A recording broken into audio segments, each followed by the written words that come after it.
चलिए आज हम बात करेंगे शरीर की आकृति द्वारा रोगों की पहचान। यानी हम शरीर को देखकर किस तरीके से डायग्नोज करें कि हम रोग को समझ सकें।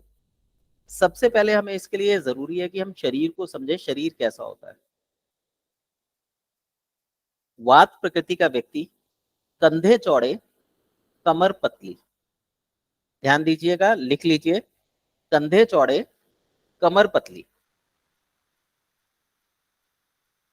पित्त प्रकृति का व्यक्ति कंधे और कमर बराबर, लगभग बराबर। कफ प्रकृति का व्यक्ति कंधे चौड़े, कमर चौड़ी, या कंधे और कमर बराबर चौड़े।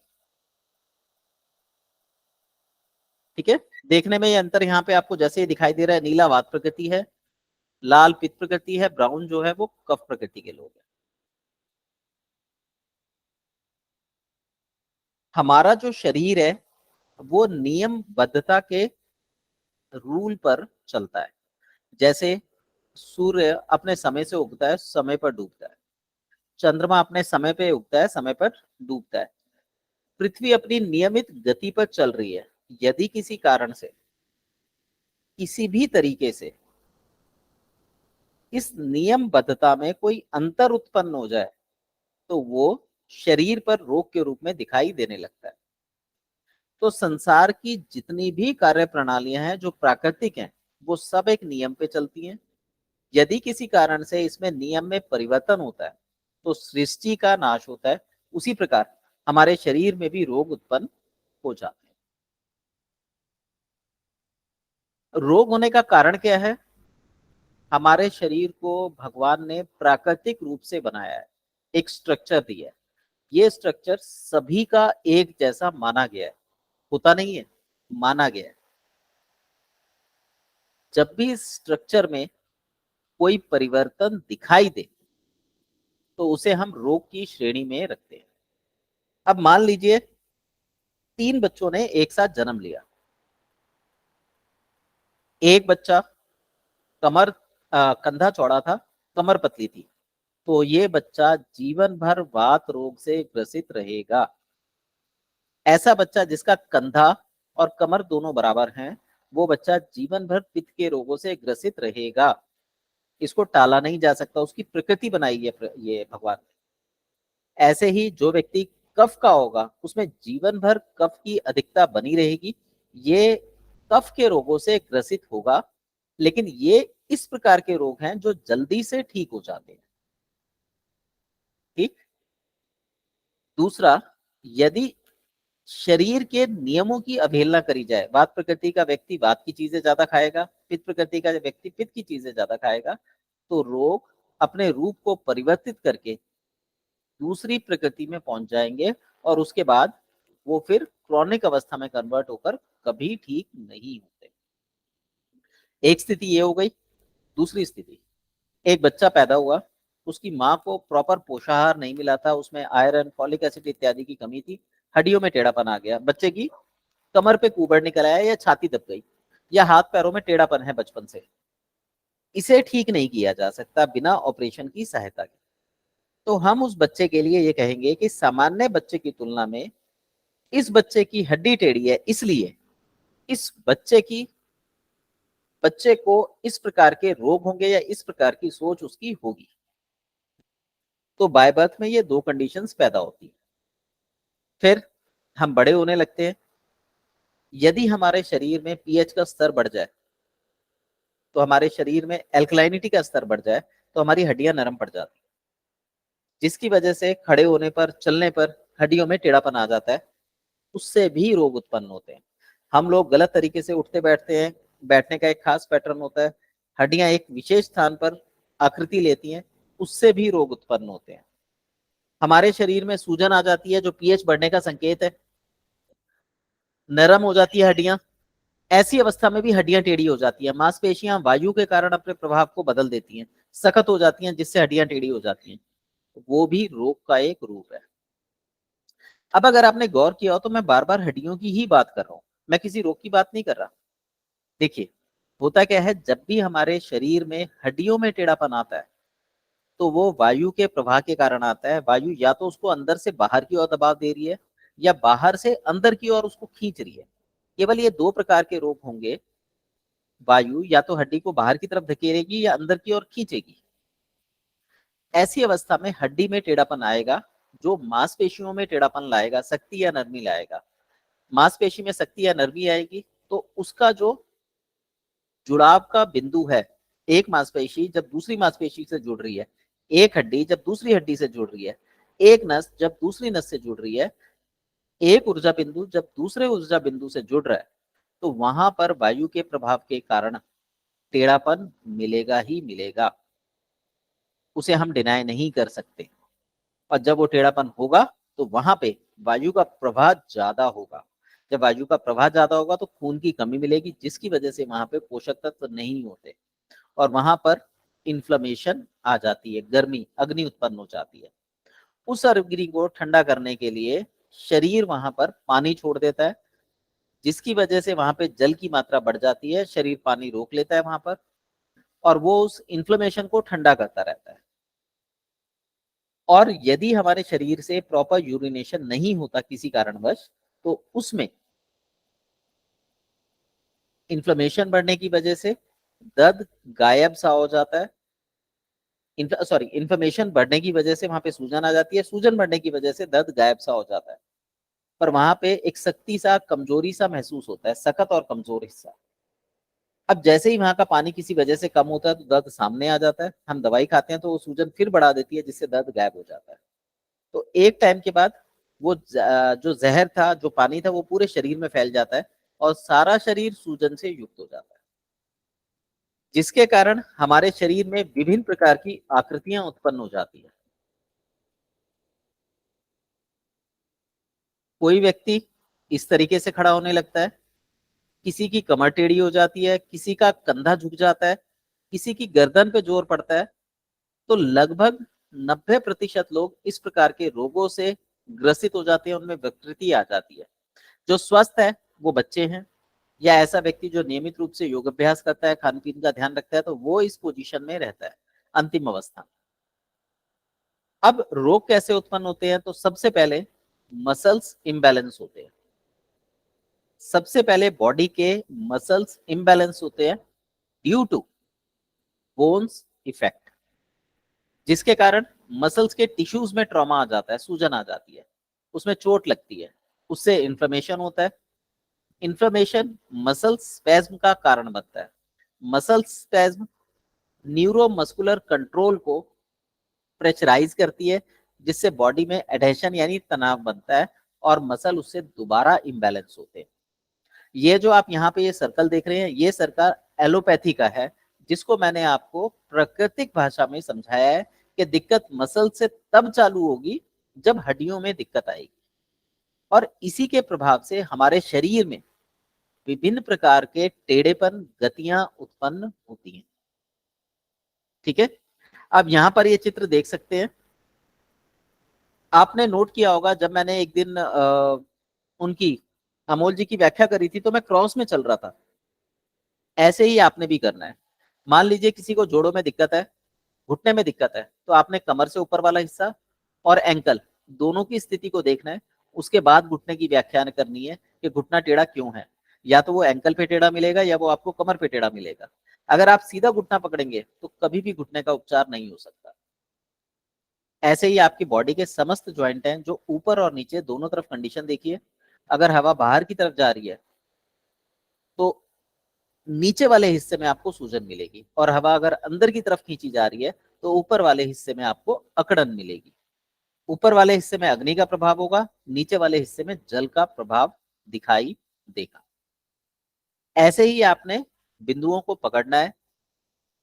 मान लीजिए किसी के लेफ्ट साइड कमर में दर्द है, आपको उसके उतनी ही दूरी पर राइट साइड कंधे को देखना है, वहां पे आपको कोई ना कोई नस दबी दिखाई देगी। ऐसे ही अगर लेफ्ट साइड कमर में दर्द है तो आपके लेफ्ट घुटने के राइट साइड में ऊपरी भाग में प्रॉब्लम दिखाई देगी, फिर निचले लेफ्ट भाग में प्रॉब्लम दिखाई देगी। इस तरीके से आपने सिर्फ एनर्जी फ्लो को पकड़ना है, और एनर्जी फ्लो के द्वारा ही आप जो प्रिडिक्ट करेंगे वो कभी गलत नहीं होता। ये सिर्फ आपकी प्रिडिक्शन पे निर्भर करता है कि आप इसको कितना प्रिडिक्ट कर पाते हैं, कितने अच्छे से प्रिडिक्ट कर पाते हैं। ये वाला कॉन्सेप्ट क्लियर हुआ आप लोगों को? इसमें कोई क्वेश्चन हो, कुछ पूछना हो तो पूछ लीजिए। सर क्लियर है ज्यादातर सर। लोगों के सर पैर के जो अंगूठा होता है उसकी हड्डी बढ़ जाती है, चौड़ा हो जाता है, फैल जाता है, सर वो इसी की वजह से। जी, अब आपने पैर की हड्डी पकड़ी, मान लीजिए आपने पैर का अंगूठा पकड़ा राइट का, ठीक है यस सर। चंचल जी? Yes sir. हमारे पास चार चीजें होती हैं, ऊपर नीचे दाएं बाएं, left right and up and down. Yes अब आपने यस देखा सर।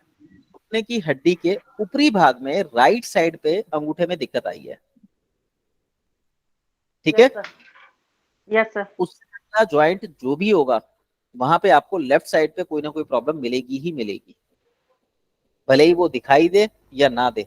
आपने उसको प्रिडिक्ट सर करना है, उससे सर जुड़ी हुई बैक में। समस्याओं। हाँ जी? सर बैक में, लेफ्ट बैक में। नहीं नहीं नहीं, अंगूठा, अंगूठे की हड्डी देखिए, कभी देखिएगा सर नहीं, जब मैं आप ये कह रही हूँ अंगूठे की हड्डी तो बड़ी हुई है, तो फिर हम लेफ्ट के बैक में देखेंगे फिर।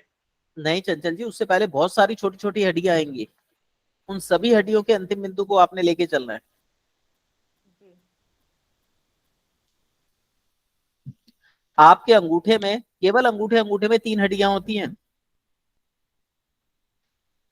जी। चंचल जी। Yes sir. जी सर। 3 हड्डियां होती है, तो 3 हड्डियां अंगूठे की, उसके बाद आपका पैर का बीच का हिस्सा आता है, 3 हड्डियां वहां होती हैं, 6 हड्डियां। उसके बाद ज्वाइंट आता है, उसके बाद 2 लंबी हड्डियां होती हैं घुटने तक, फिर उससे 2 लंबी हड्डियां होती है कमर तक। इसका संबंध यस होता सर। है नर्व के द्वारा रीढ़ की हड्डी सी से। सेक्टर जी सर। या एस सेक्टर से। एस मतलब सैक्रल या कॉक्सिक रीजन से, ठीक है? जी सर। हाँ जी चंचल यस जी। सर। यस सर, आवाज नहीं आ रही सर मेरी? नहीं, आपकी आवाज नहीं आई थी।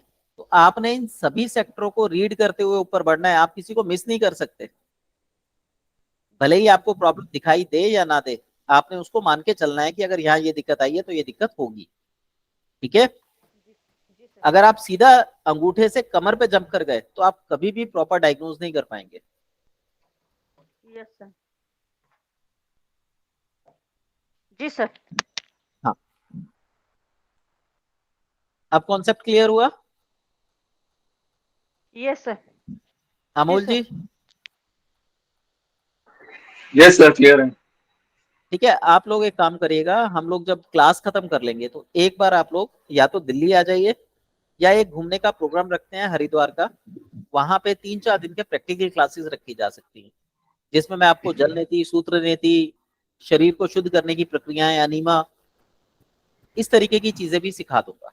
और यहाँ पे आपको बॉडी को ट्रीट करना, बॉडी को देखना, डायग्नोज करना भी प्रॉपर, कैसे स्टेप बाय स्टेप हम चलते हैं वो भी बता दूंगा। आप लोग एग्रीड हो तो बता दीजिएगा। सर ट्राई करेंगे। हाँ, चलिए, ये वाला कॉन्सेप्ट आप लोगों को क्लियर है या नहीं है? क्योंकि ये कॉन्सेप्ट आपका बेसिक कॉन्सेप्ट है, इसको समझे बिना आप लोग आगे चलेंगे तो बॉडी को रीड नहीं कर पाएंगे। सर इसमें आपने ऑपोजिट साइड वाले ही पॉइंट्स बताए हैं ना, जैसे जी, हिप अच्छा में यहाँ देखिए हिप में मैंने, अगर। हाँ एक मिनट, मैं आपसे अभी बात करता हूँ, पहले मैं अपनी बात क्लियर कर लूँ। ये आप इमेज दिखाई दे रही है ये वाली? Yes sir. मार्कर पे ध्यान रखिएगा, किसी के कंधे पे यहाँ पे दर्द है, कंधे पे, राइट कंधे पे इस जगह पे दर्द है जहां पे मेरा मार्कर है, ठीक है? तो कमर में पीछे की तरफ यहाँ इशू मिलेगा, जो लेफ्ट साइड होगा, हल्का सा लेफ्ट साइड होगा, वहां से यहाँ की कोई नस होगी जो दबी होगी। तो ये राइट कंधे का दर्द लेफ्ट कमर के दर्द से चलेगा। और लेफ्ट कमर में ये जो दर्द होगा, ये हिप जॉइंट पर ऑपोजिट साइड यानी इस साइड पे मिलेगा आपको। Yes sir.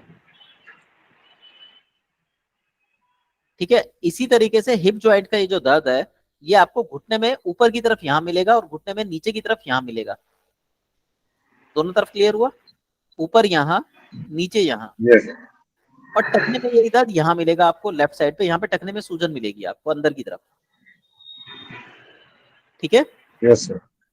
पैर की जो एड़ी है वो सूजी होगी इधर की, और इधर की एड़ी ऊपर होगी। तो ये व्यक्ति जब चलता होगा तो चप्पल अंदर की तरफ घिसेगी। सर ये मुझे प्रॉब्लम है सर, मैं अभी वही बोल रही थी सर, लेफ्ट घुटने के बीच में और नीचे की जो ये लिगामेंट जो आपने एडी के ऊपर बताया सर, ये बहुत पेन है इसमें। अच्छा, यहाँ पे आपको वो भी रहती होगी फिर, क्या नाम, चप्पल आपकी दोनों अंदर की तरफ घिसती होंगी। हाँ ये सर। अब ये देखिए, यहाँ से कंधे के दर्द से हम यहाँ तक पहुंच गए हैं कि आपकी चप्पल कहाँ घिसेगी। तो आप सोच सकते हैं अगर हम इस प्रॉपर डायग्नोस को समझ लें तो हम बॉडी को आसानी से रीड कर सकते हैं। ठीक है। सर अब वो सर मैं बता रहा सर हूँ वो पैर का। बता रहा हूँ। अब ये जो सूजन यहाँ पर है, जब इसको आप ये लेंगे तो ये आपके पैर में उंगलियों से पहले इस जगह पर मिलेगी। छोटी उंगली के, छोटी उंगली शुरू होने से पहले, और फिर ये अंगूठे के अंदर की तरफ, क्योंकि हम उंगली की तरफ से जा रहे हैं, अंगूठे के अंदर की तरफ होगी। अंगूठे के जॉइंट में अपोजिट साइड आएगी, और फिर ये वापस अंदर की तरफ अंगूठे के जॉइंट पे चली जाएगी। अब चंचल जी आप ये देखिए, आपका लेफ्ट पैर का अंगूठा, लेफ्ट पैर के अंगूठे के नाखून पे आ जाइए। तो अंगूठे को, नाखून को अगर हम राइट और लेफ्ट हिस्से में डिवाइड करें तो आपके अंगूठे के लेफ्ट साइड में आपको कोई ना कोई इशू होगा। देखिए, है, दबा के देखिए, वहां पेन है आपको? सर सर कुछ नहीं पता चल रहा। यानी आपको सेंसेशन नहीं है वहां पे? नहीं सर। आप कोई अपने पेन से दबा के देखिए, लेफ्ट साइड पे 3-4 जगह पॉइंट, अलग अलग पॉइंट पे, खासकर नाखून जहां जुड़ता है वहां पर भी दबा के देखिए। आपको पेन मिलेगा, ज्यादा अंदर जाके, थोड़ा सा अंदर जाके पेन मिलेगा।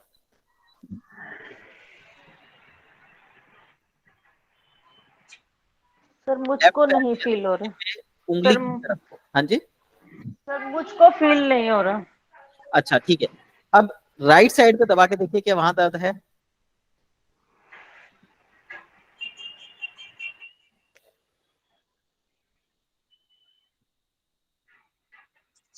नहीं सर कुछ नहीं फील हो रहा मुझे तो। चलिए, सबसे छोटी फिंगर पैर की, जहां इसकी हड्डी की होती है वहां दबा के देखिए क्या दर्द है। दबाने के लिए कोई इक्विपमेंट का यूज कीजिएगा, चाहे पेन का पिछला हिस्सा, पीछे का हिस्सा आप यूज कर सकते हैं।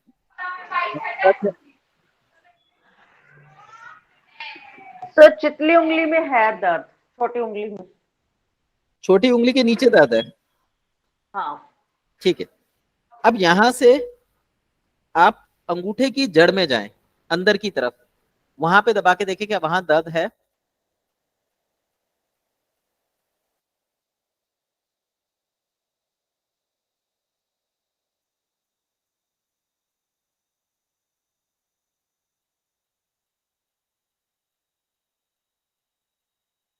बताइए।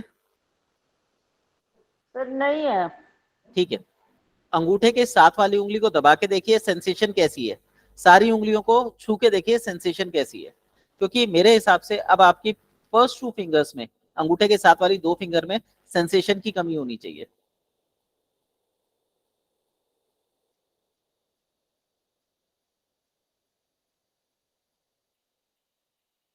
सर बीच वाली उंगली में दर्द है। नहीं, फर्स्ट या second finger? Second finger. Second finger में, फर्स्ट फिंगर में कोई प्रॉब्लम नहीं है जो अंगूठे के बिल्कुल साथ होती है? हाँ ये सर उसमें नहीं है। अच्छा, उसमें सेंसेशन उतनी ही है जितनी थर्ड फिंगर में है या कम है उससे? सर जो थर्ड फिंगर में सेम है सर। सर जो सेकंड फिंगर, सेकंड फिंगर में है ना सर, उसमें ज्यादा प्रॉब्लम है। ओके। अंगूठे पे हाथ फेर के देखिए कि आपको सेंसेशन प्रॉपरली महसूस हो रही है या नहीं हो रही।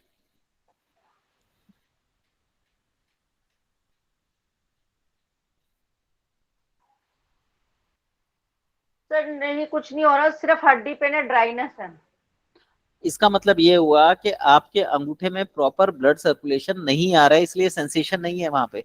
वहां का जो वात ये जो वात संस्थान होता है वो कमजोर पड़ गया है, नर्वस सिस्टम वहां का कमजोर पड़ गया है। जी सर। ठीक है, अब आपने क्या करना है, जहां पे आपने दबाया था उंगली के नीचे, जहां आपको पेन का महसूस हुआ था, वहां पर अग्नि को बढ़ाने वाले चीजों का प्रयोग कर सकते हैं। आप उस बिंदु पर लाल रंग का बिंदु लगा सकते हैं, ये आपके कंधे के दर्द को भी कम करेगा। जी सर। आज करके देखिए और कल बताइएगा। जी सर। ठीक है, इसके अलावा आपको अपने पैरों की रोटेशंस, पैरों की मूवमेंट करनी चाहिए, विशेषकर उंगलियों की। ऐसा करने सर से, ऊपर नीचे। ऊपर नीचे नहीं, हाथ से उसको पकड़िए क्लॉकवाइज और anti clockwise, up and down, right and left. ये 6 मूवमेंट बनती है, clockwise, anti clockwise, up and down, right और लेफ्ट। क्लियर? जी। Yes sir.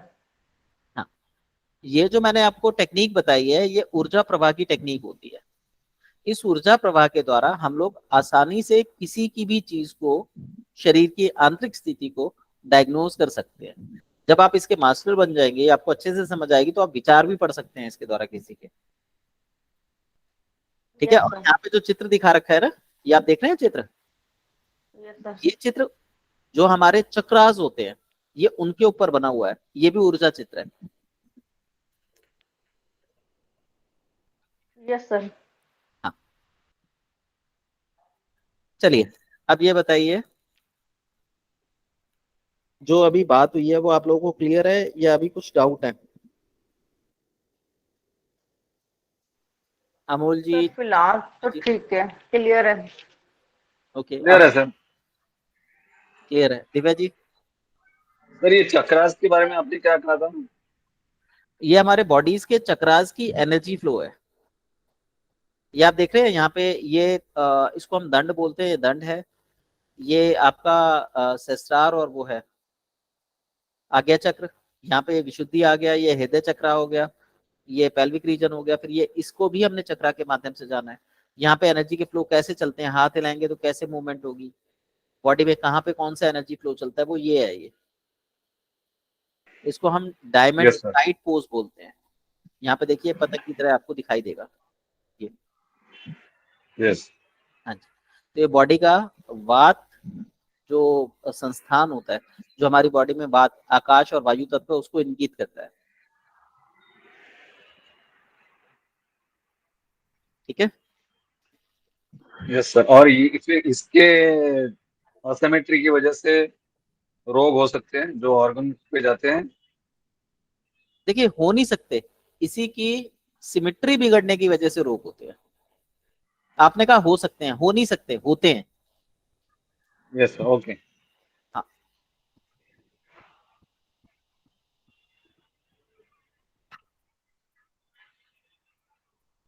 अब ये देखिए, ये हमारी नाभि है। यहाँ पे मैंने ये एक टेबल बना रखा है। आप इस टेबल को अपने पास कॉपी पेन से ड्रॉ कर लीजिए।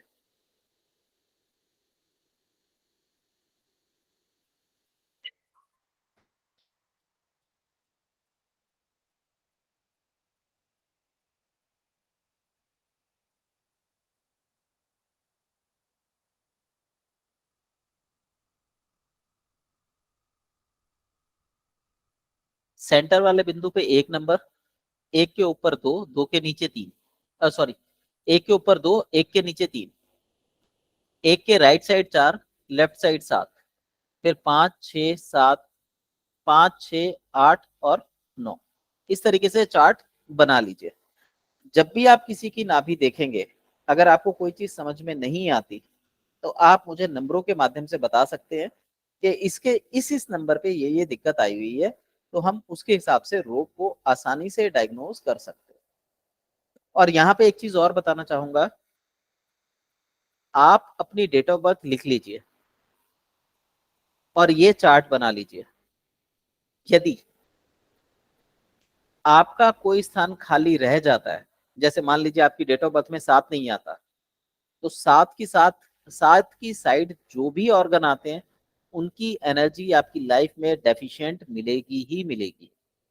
यदि आपकी डेट ऑफ बर्थ 2000 की है, मान लीजिए 2/2/2000 है, 2 फरवरी जन्म हुआ है, 2 फरवरी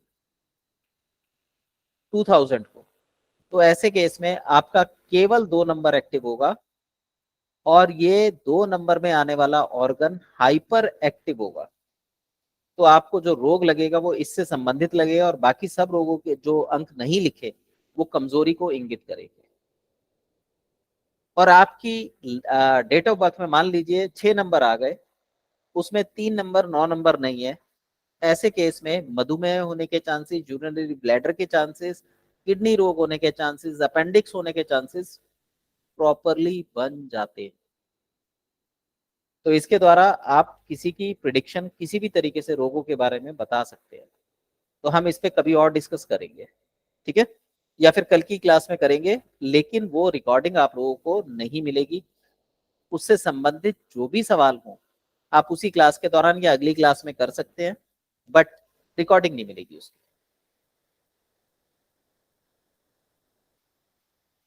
ठीक है, और वैसे मैंने ये चीजें ग्रुप में डाली भी हुई हैं, मैं देख लूंगा, मेरे पास अगर पुराने मैसेज हुए तो मैं आप लोगों को भेज दूंगा। जो भी इसमें से नंबर गायब होगा तो कौन से रोग वो क्रिएट करेगा आप उससे आसानी से पता लगा सकते हैं। अच्छा, एक चीज और, व्यक्ति कहता है मुझे रोग नहीं है, तो समझ लीजिएगा वो अकॉर्डिंग टू उसका लाइफस्टाइल या उसकी एज वो रोग अभी सामने नहीं आया है, भविष्य में वो रोग सामने जरूर आएगा, 100% सामने आएगा। ये मेरी लाइफ की रिसर्च है, जो मैं इस पे 20 सालों से काम कर रहा हूँ और मैंने ये देखा है ये हमेशा काम करती है, मैंने इसे कभी फेल होते हुए नहीं देखा। और जो ऊपर के स्ट्रक्चर का मैंने बताया वो भी 100% काम करता है। ठीक है, तो आप एक साथ दो चीजें सीख जाओगे। नंबर एक, इसी के द्वारा आप रोगी नाभि का अध्ययन करोगे जो शरीर के बैलेंस को बनाए रखने का काम करती है, और इसी के द्वारा आप लोग प्रिडिक्शन करना सीख जाओगे, जो नंबर मिस है, अधिकतम है, 2 आए हैं 3 आए हैं, तो किस प्रकार के रोग उस व्यक्ति को क्रिएट होंगे। तो हम इसके लिए प्रॉपर एक क्लास रखेंगे, 1 घंटे की क्लास, या तो हम कल की रखेंगे या नेक्स्ट वीक रखेंगे। अब आपका किसी का कोई सवाल हो इससे संबंधित कुछ पूछना चाह रहे हो तो पूछ लीजिए। सर मेरी नाभि ऊपर हमेशा रहती है, मीन्स नाभि के ऊपर जो धड़कन है वो रहती है, बट मेरे बर्थ डेट में 2 तो है। नहीं, हम अभी ऐसे तुलना मत करो, जब मैं आपको ये बताऊंगा कि रोग क्या होंगे कैसे होंगे तब इसकी तुलना डेट ऑफ बर्थ से करना, ठीक है। ओके। आज हम सिर्फ इतना ही करेंगे, कल हम लोग ये पढ़ेंगे नाभि ऊपर की तरफ चली जाए तो क्या होता है, नीचे की तरफ जाए तो क्या होता है, फिर उसकी तुलना 2 नंबर से करना। जब 2 नंबर को जान लोगे तब आप कहोगे कि हाँ ये दिक्कत है या नहीं है। ठीक सर। नाभि बेसिकली शरीर में नहीं होती, नाभि को केवल माना गया है जो आपके शरीर में सही स्थिति में अगर हो तो मूवमेंट करने में आपकी मदद करती है। यदि नाभि किसी एक जगह पे जाम हो जाए तो वो जिस नाल से बंधी होती है उस नाल में दिक्कत आ जाएगी, और वो नाल जिस जिस ऑर्गन से कनेक्टेड होगी वो नाल पीड़ित हो जाएगी। वहां पे या तो कोई किसी चीज की जल की कमी हो जाएगी या जल की अधिकता हो जाएगी, अग्नि की कमी हो जाएगी, अग्नि की अधिकता हो जाएगी। वो अधिकता कैसे होती है वो हम नेक्स्ट क्लास में डिस्कस करेंगे। रिकॉर्डिंग नहीं मिलेगी, ध्यान रखिएगा, कॉपी पेन लेके बैठिएगा, मैं आपको प्रॉपर ये सिस्टम समझा दूंगा। नाभि हमारी कितनी जगह हिलती है, ये मैंने नाभि का एक वो बना रखा है, गुहा।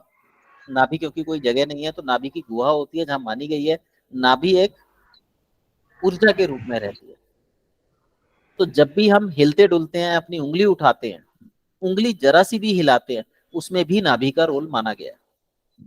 नाभि कुल 10 दिशाओं में मूव करती है, ऊपर नीचे दाएं बाएं, cross upward cross downward, cross left upward cross left downward, up and down. इन दसियों स्थिति के अनुसार ही हमारे शरीर में बीमारियां पैदा होती हैं, जो बेसिकली हड्डियों का रोल यहां से शुरू होता है। दूसरा, ये हमारी मानसिक विचारधारा को, हमारे संस्कारों को, हमारी सोच को डेवलप करने में इसका बहुत बड़ा रोल रहता है। तो जब भी आपकी नाभि किसी एक तरफ को हिलेगी वो आपकी सोच को वैसा ही बना देगी। क्लियर? चंचल जी, अमोल जी, दिव्या जी, क्लियर है क्लियर? सर। जी जी क्लियर है। Yes sir, yes sir. जी सर। कुछ पूछना है अभी आपको यहाँ तक? नहीं सर। No sir. आज के लिए हम सिर्फ इतना ही डिस्कस करेंगे। कल हम नाभि हिलने के कारणों पे बात करेंगे कि नाभि अगर हिलती है तो क्यों हिलती है, उसका उपचार क्या होता है, और हिलती है तो हमारे शरीर में क्या परिवर्तन लाती है। ठीक है, सर जी अभी बोलिए। तो मेरे को, हाँ सर रिकॉर्डिंग बंद कर दो, कोई नहीं सर, मुझको तो वो दूसरा पूछना था। क्या पूछना है, पूछिए। सर वो डाउजिंग के लिए, सर मेरा डाउजिंग नहीं चल रहा, प्रॉपर मार्गदर्शन नहीं दे रहा मुझे। और वो आज फागुनी जी ने चेक किया था तो वो कह रही थी कि मैंने उससे डाउजिंग से ही पूछा, उनका डाउजिंग सही नहीं चल रहा, क्यों नहीं चल रहा, तो वो रॉन्ग बता रहा था कि ये डाउजिंग में प्रॉब्लम है थोड़ा। लेफ्ट जाना है 200 मीटर्स। नहीं, मैं समझा नहीं, आपकी आवाज सर में डाउजिंग नहीं सर, मेरा डाउजिंग चल नहीं रहा। अच्छा, तो सर फिर फागुनी जी ने ना अपने डाउजिंग से पूछा कि इनके डाउजिंग में कोई प्रॉब्लम है, हाँ, तो उसने कहा हाँ, उनके डाउजिंग ने बोला हाँ प्रॉब्लम है कुछ इनके में। ठीक है। तो सर फिर क्या करना चाहिए सर? वो कह रहे थे एक बार आपको दिखा लो, या क्या पता आपकी ब्लेसिंग्स की जरूरत या एनर्जी की जरूरत हो इसको। आपकी बात जो है फागुनी जी से हुई थी या दीपा जी से हुई थी? क्योंकि दीपा जी का मैसेज आया है कि चंचल सर जी से सारे बात ही हुई थे है। ना ग्रुप में, हम 3-4 जने थे।